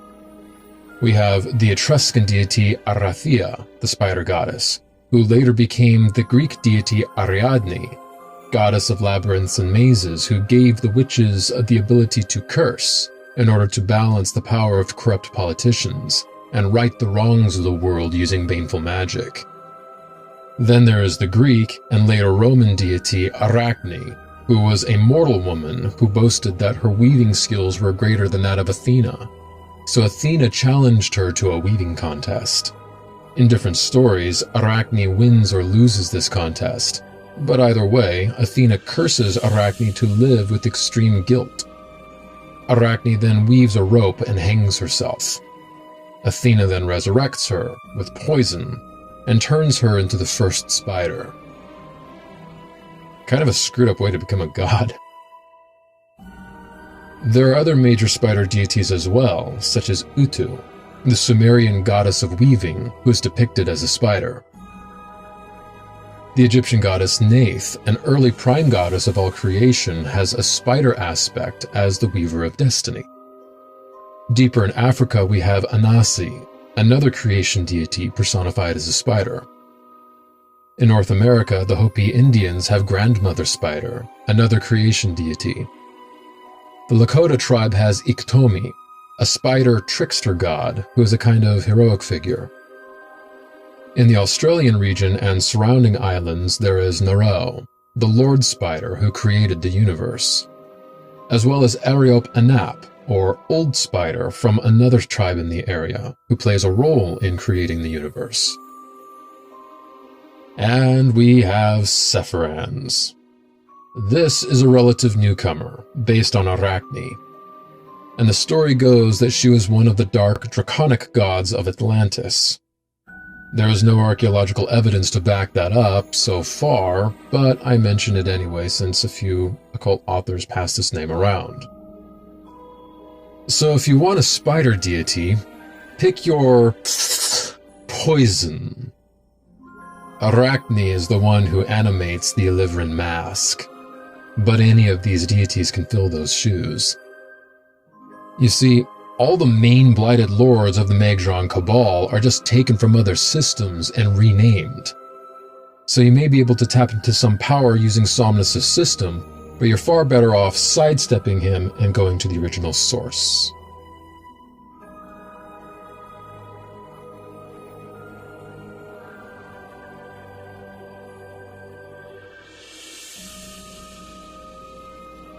Zazazel, Blighted Lord of Atrophy, is a conate of Azazel. Now, there's this notion that's been floating around in the occult community for some time that Azazel is a conflation of two spirits, Azael and Zazel. I'm not going to address the historicity of that right now because that warrants its own presentation. Anyway, all Somnus did was reverse the name, producing Zazazel, right? Eldraoth, Blighted Lord of Whispers, is Lilith, or what the occult community labels Lilith. Lilith is a metagod, a composite deity combining Inanna and Lamashtu. There's a lot of misconceptions about Lilith, mostly stemming from the Jewish story about her, which is 2,000 to 3,000 years removed from its Babylonian origins, and is yet another twisted version of the Enuma Elish. She's not the first wife of Adam who kills Eve's kids out of jealousy. And how can she be a self-aware murderess if she never ate from the Tree of Knowledge? So you have to throw out the Jewish version of the story entirely. Lilith comes from the Sumerian word Lilin, which is a generic word for a spirit, but it also has dark associations, similar to how Daemon basically has two associations, the generic meaning and the sinister meaning. Lamashtu, on the other hand, is a full-blown goddess on equal footing with all the other major deities and is not a demon. But she is entirely malevolent. Her existence is used to explain sudden infant death syndrome and miscarriages. Various calamities are attributed to her as well, like poisoning rivers, plague, and death of cattle. But she is not sexual. She has no consort. And despite looking extensively, I haven't found any records of her inviting sexual relations. Maybe that's why she's so bitchy. The Jews combined the hypersexual Inanna with the sexually indifferent but malevolent Lamashtu, creating Lilith. His name is just a generic reference to a spirit. Anyway, Eldraoth is the metagod Lilith. Astriel, the former Blighted Lord of Void, is Astarte, also known as Inanna. So yes, that means Astriel and Eldraoth are closely linked. Astarte's divination qualities are emphasized in the Tower of Void, whereas her sexual side is emphasized in the Tower of Whispers. Different faces of a spirit have very different personalities, especially when you combine them into metagods. Hell, even people have different personalities depending on if they're in the bedroom or the boardroom. Let's see, Tower of Pain, Hanager. That would be Nergal, the Babylonian god of war and the underworld. Chernobog, Lord of the Court of Black Stars. Oh, excuse me. Eric renamed the Court of Black Stars to the Tower of the Iron Throne in 2013 because Eric likes to keep people off balance. Anyway, Eric's Chernobog has little to do with the Slavic Chernobog of Central and Eastern Europe. Some of the qualities are there, but mostly Eric's Chernobog is Moloch. You see this in Somnus's book, The Left Hand, where he says Chernobog is the brother of Satan, and that they were equal in power, and have been fighting for thousands of years. Anybody who knows anything about the Qliphoth knows that Thaumiel, the highest sphere on the Qliphothic Tree of Death, is ruled by Satan and his brother, Moloch, who are equal in power and have been fighting for thousands of years. Eric's Chernobog is Moloch, with a little of the Slavic deity layered in. And Moloch is interesting. Very, very few occultists know who Moloch really is. I'll be addressing that in a forthcoming video where I torch the Qliphoth, as well as the Sephiroth. But the whole point is to set people free from their own limiting belief structures, which actually makes it easier to work with these entities. Anyway, Zathkerzian, Tower of Stars, That would be Leviathan, also known as Tiamat. Leviathan and Tiamat are the same. The last section of my Jewgate video proves it, so I'm not going into that here. Kaziel, Blighted Lord of the Fallen, is Kimaris, Goetic Spirit number 66.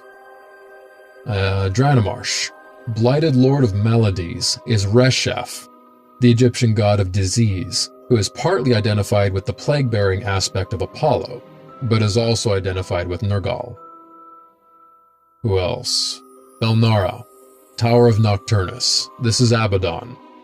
Belnara holds the key to the Black City, just as Abaddon holds the key to the Abyss described in Revelation 20, verses 1 through 3. And while we're on that, the Abyss, the Void, the Citra Arca, Void Meditation, the Black Gate, and all the rest, Somnus can't claim ownership over any of these descriptive terms, though he likes to make the attempt because he's that arrogant. The Abyss and the Void, for example, are synonymous terms, describing a vast nothingness between the realms of manifest energy and the sea of consciousness. I astral project there a lot. Somnus can't own these terms. And when it comes to these deities, you can create any personal pantheon you want, borrowing deities from various pantheons from around the world. In fact, most advanced sorcerers do just that. It's called soft polytheism. Many sets of deities are the same around the world anyway, with their names and titles just slurred across language barriers. But Somnus will never admit that any of his deities are identical to the deities in other systems. To do so instantly unravels his authority.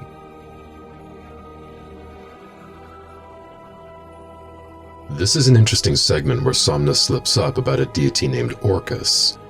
In his document about Sidurras, he says on page 6, broken oaths are met with the violent retribution of Orcus and the damnation by the blighted to Zendilion. Orcus is a Roman underworld god who punishes oath-breakers. In the Black Scriptures, page 92, he says, as you have already noticed in the Megdron pantheon, there are no familiar names such as Satan, Lucifer, any of the Goetic demons, Set, Apep, Nergal, Orcus, Akershkagal, and so forth. As a cabal, we separate ourselves from the common idols worshipped and exalted along the left-hand path. This is because Orinvain, the silent judge, is the one who typically presides over oathbreakers in the cabal. Somnus slipped up and used the real name instead of his invented one. It's all about control. If Eric is your sole source of spiritual knowledge because he's renaming everything and you don't know any better, he becomes your dark messiah. He loves the attention and telling everybody what to do.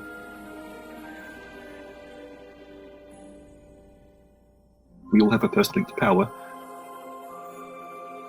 and the particular powers we can all use. The fact that we can all do these shows it's part of the human potential.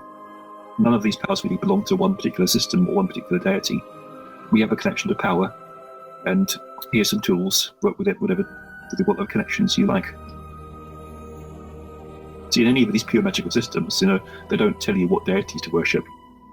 Any link to power is good as any if it works for you.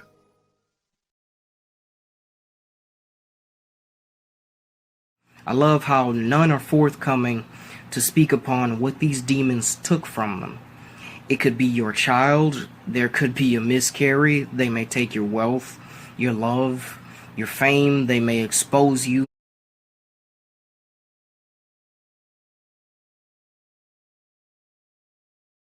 They may take your home, your job. You'll pick up a few bad habits like smoking or something that make you open and susceptible to spiritual attack.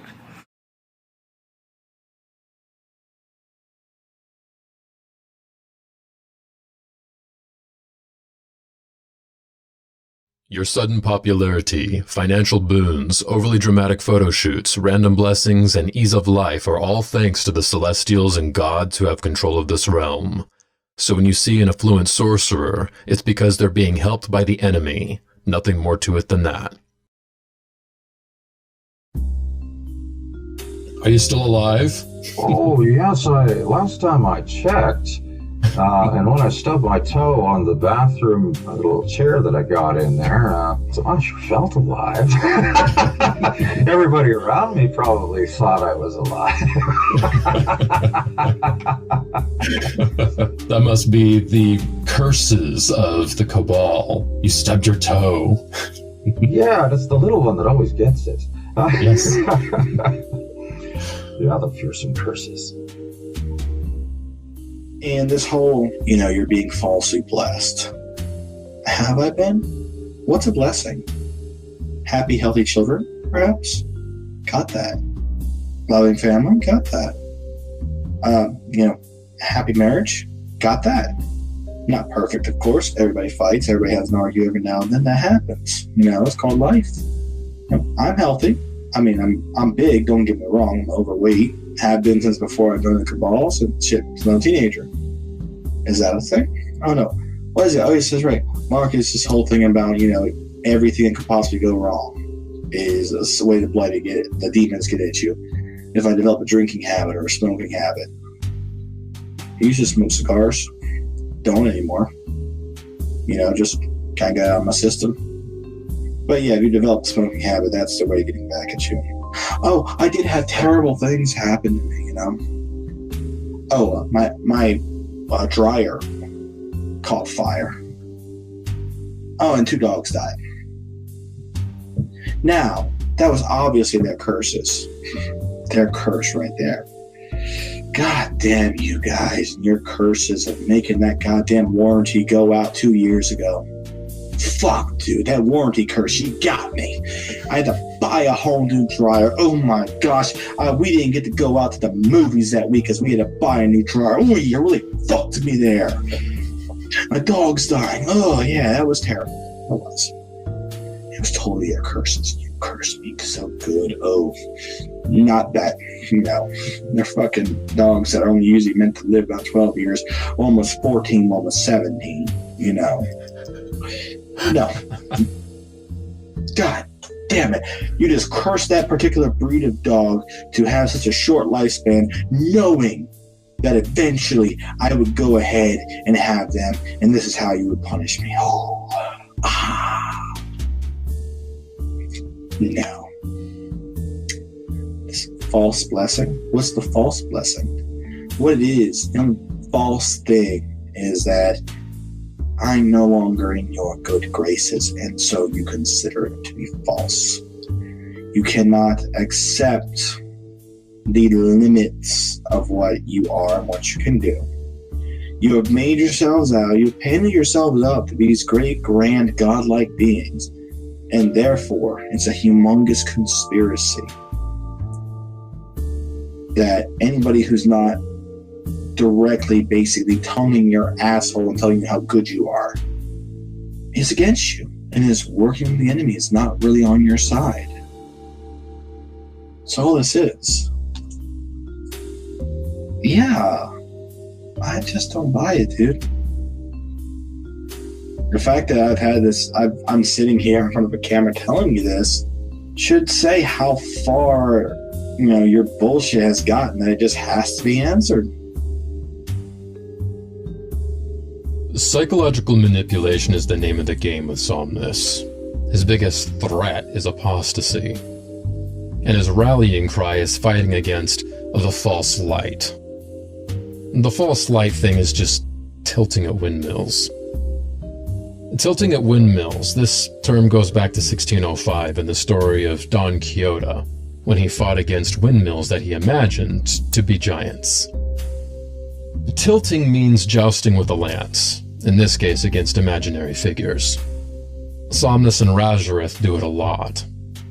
For Somnus, it's mostly attacking celestials, or the false light, and you must follow his lead. That's a variation called the windmill political. Windmill politicals were sometimes used by rulers to scare the general population to rally behind them, due to an exaggerated or even completely imaginary outside threat. This is often done to deliberately distract from real issues. It's related to propaganda, but a little different. Propaganda is more elaborate, whereas tilting at windmills is simpler but more furious. It rides on emotion to carry its deceptive message. Keep this in mind whenever you see Somnus talk about things like the false light. It's just another control tactic.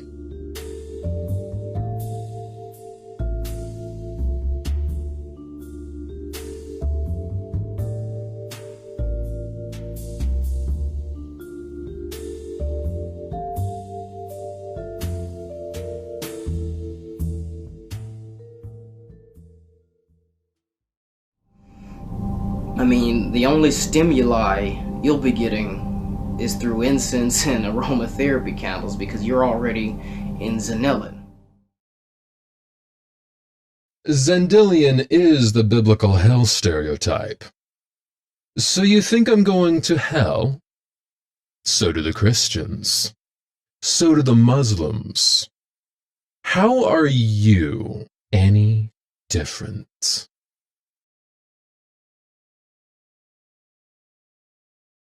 Do you have any advice for those that might be considering joining the Cabal? Don't. Simple as that. Unless you want to lose all your money and lose your free will and everything else and get nothing back. It pulls people emotionally because it appeals to the dark side of the mind, because certain people can do such nasty things and control everybody and destroy your enemies and all those things, and basically people have permission to do put out their darkest drives, but there's no real power. It's attracted to those who need permission to explore their darker side, but actually you can do that without his permission. There's many other teachings out there to find, so his has got to be the worst I've ever come across. So I recommend anybody to go elsewhere, not go there. Later, you decided to say to me that I had to leave my wife because I'm out of resonance. The only thing I was out of resonance was your fucking wallet. I was no longer resonating my money into your pockets. No. See, it kept in my pockets. Now, let's be honest. I'm not here to defame you. It may seem like that, of course, because, well, we're just telling the truth, and the truth is you're a shitty fucking person.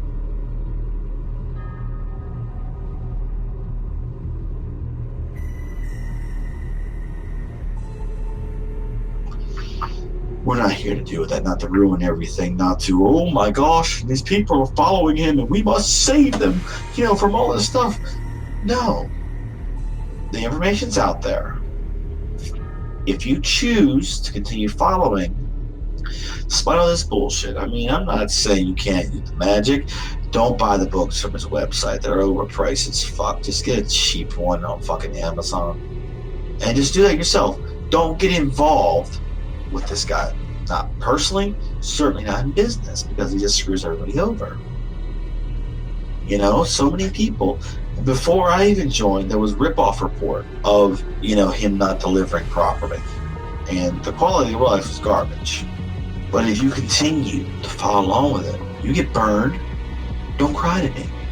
I've never been the person to say, oh, let's protect you from the horrors. No, I've always been the guy that says, hey, you do this thing and you fuck up with it, you'll get burned and maybe demons will eat your asshole. Not, oh my god, we gotta protect you. I am the guy who jumped out of the frying pan into the fire, got fucking burned up, and then crawled back out, and I'm telling you, it's some bullshit in there. Don't go. And if you still believe the hype, and you still choose to jump in, don't fucking cry to me. I don't care. Alright? I just hope that you can seek whatever compensation you can get for however you get screwed over.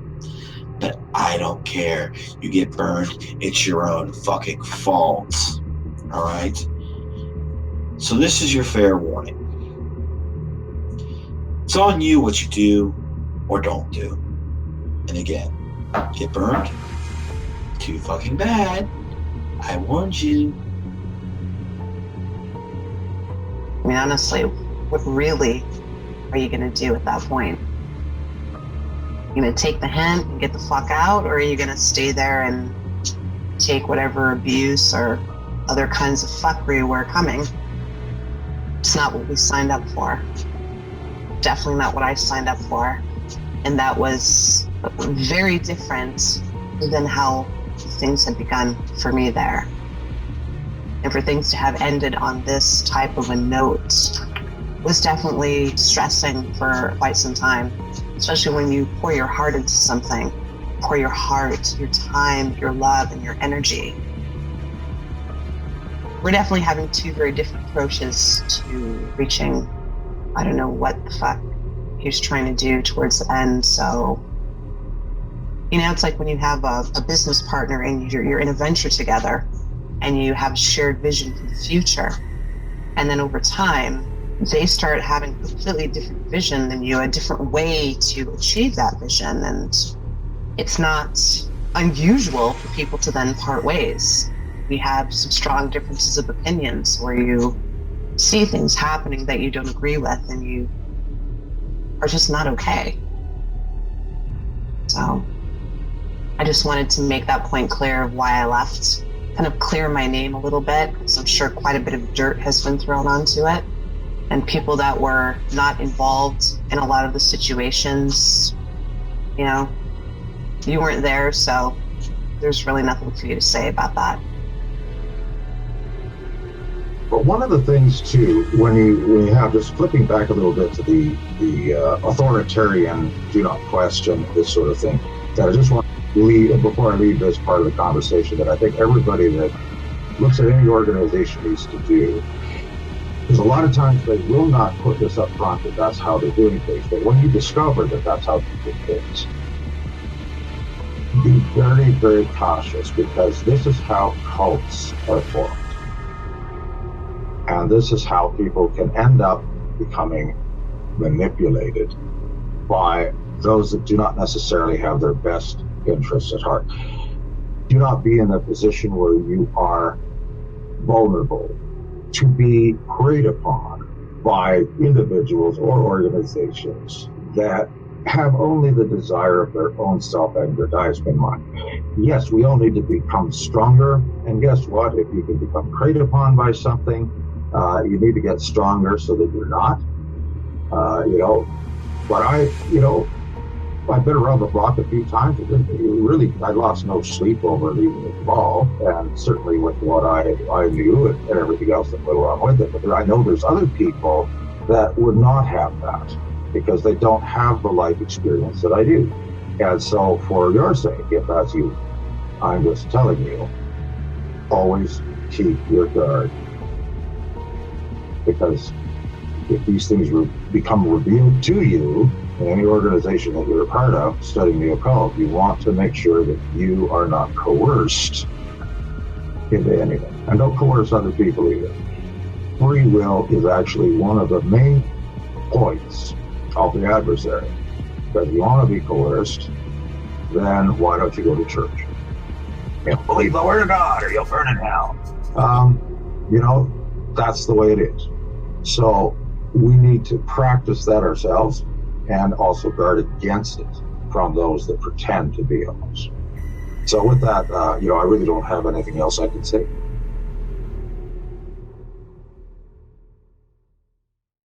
You then claim Sumnus needs to fight his own battles and compared it. So let me compare it to the president. Does he have time to answer every single question, rumor manipulation through hearsay, or do they have other duties and responsibilities to adhere to? Somnus is like the president? That's rich. As of 2018, the US president has over 300 million people to look after. Somnus has what, 25? And they're all being looked after by the rest of the leadership, the Imperators, while he goes gallivanting wherever he disappears to for months on end with no communication. He's gone more often than he is present. The apostates interviewed here are the ones who refuse to kneel and kiss the ring. They speak of their first-hand experiences and why they willingly left. The evidence is clear, exposing the lies and hypocrisy that have been spread by its leadership to draw people in.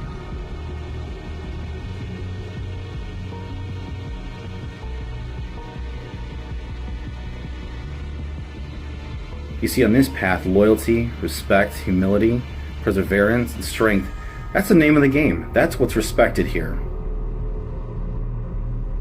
Coming from a man who ordered one of his followers to destroy his family. A family he built and loves.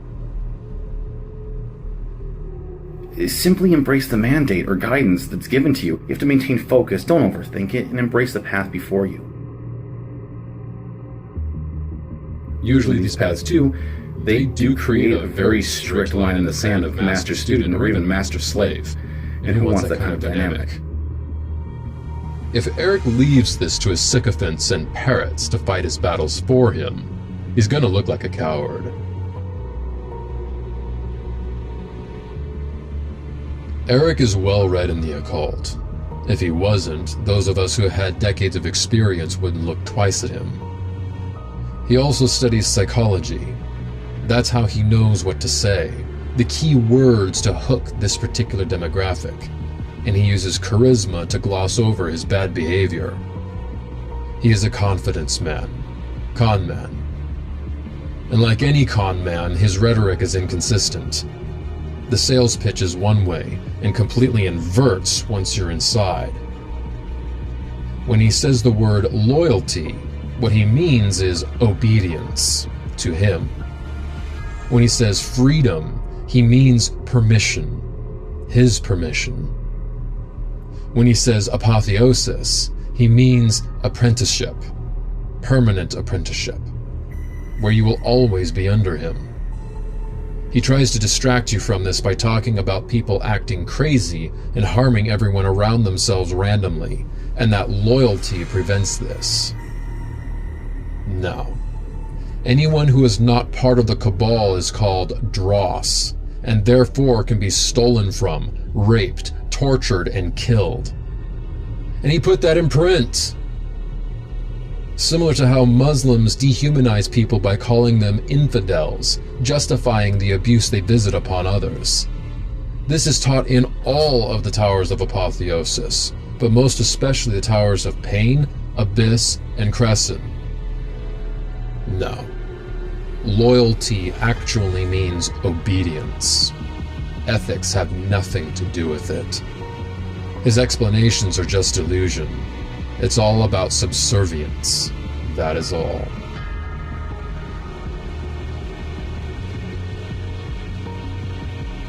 For those that are in the Cabal, or those who are considering joining, it's up to you if you really want to be a part of that. The choice is yours.